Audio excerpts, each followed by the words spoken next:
I have a few of them, but I collect my Facebook posts. And then what I do is if they're high engagement, meaning that people are liking, loving, sharing, or commenting, then I put them in a different folder so that I can create similar posts because you're constantly looking for that engagement with your audience. You want to become familiar. Your face, your name, your brand should become very familiar to your audience as you are scrolling. And you also want that engagement with them. So here is a post template that I use where I have my face, my name, and my call sign for my homeschool blog, my homeschool page. And then I have where I put conversational type things. So here's an escape room idea for homeschool moms, a vendor at a homeschool convention, or you're in a vendor room at a homeschool convention with clearly marked exits. You have 1 hour to get out. Good luck. May the odds be ever in your favor. So I play with this all the time where I want my face and my brand to be recognized by my audience. And so I can click into this and I can change that, the quote or the conversation starter in any way that I want to see if I can get my audience to engage with that. What you learn from a conversation starter is you get a feel for what it is that your people are looking for. So if you get a trillion comments, likes, and shares on something where it's a mini viral or a viral, then you know that you want to dig into that topic, that question, that prompt more so that you can engage with your audience more. Super valuable. Here's another one where if you were paying attention to the Facebook posts, if you look over here on the left, you can see that this is the template that I used for this Facebook prompt. So the templates within Canva are extremely powerful, extremely useful, and they're easy to edit and make your own. So over here, it was a simple quote. I just changed it to something that would be more engaging. And in fact, this is very engaging on my page where people are commenting, liking, and sharing on this specific. The way that these types of templates work is, let me put a new page. Let me start with the actual template. And so you would just pick the element that you want to work on. So I want to change that image.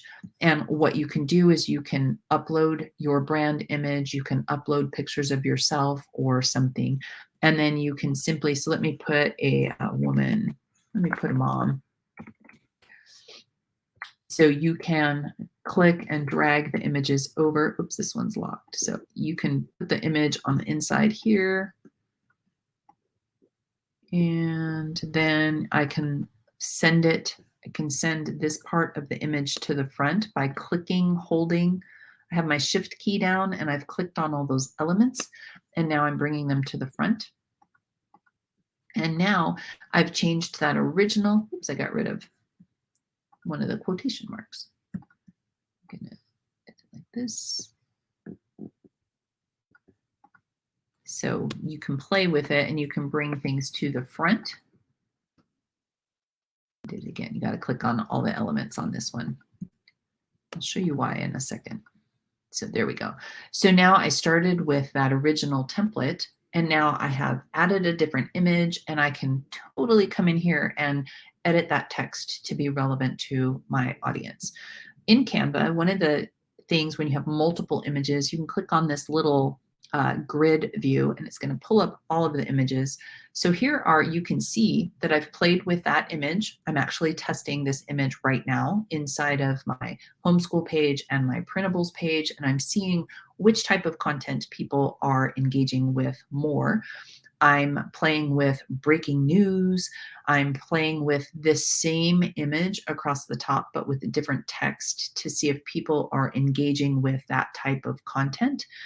And let's see what else. There's more same types. These images down here are similar to these, where I have an image across the top, and then I have an idea or something that I want that group to engage with. So for instance, here's one, things that printable creators need to learn, how to find pockets of time to create. And then I would take this image and I would download it by coming to share, and I would click download.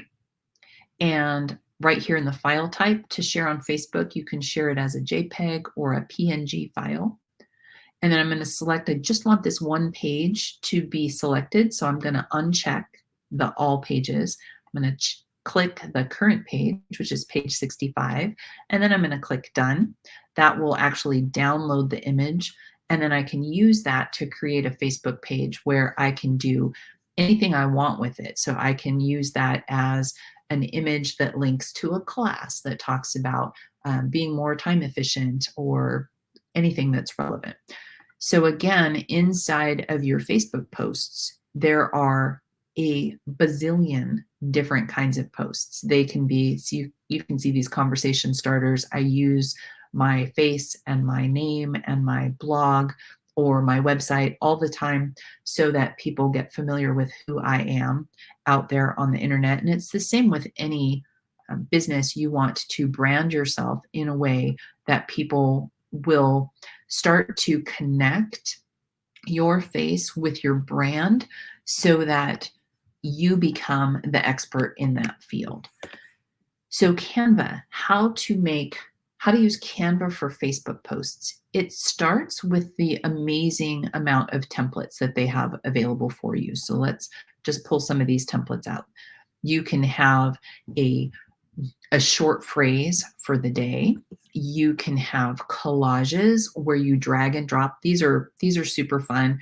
You can, remember I was just using mom pictures a minute ago. So here I have mom, you click and you drag and it repopulates those images inside of the actual collage set. So those are fun to work with. Let's see. Oops.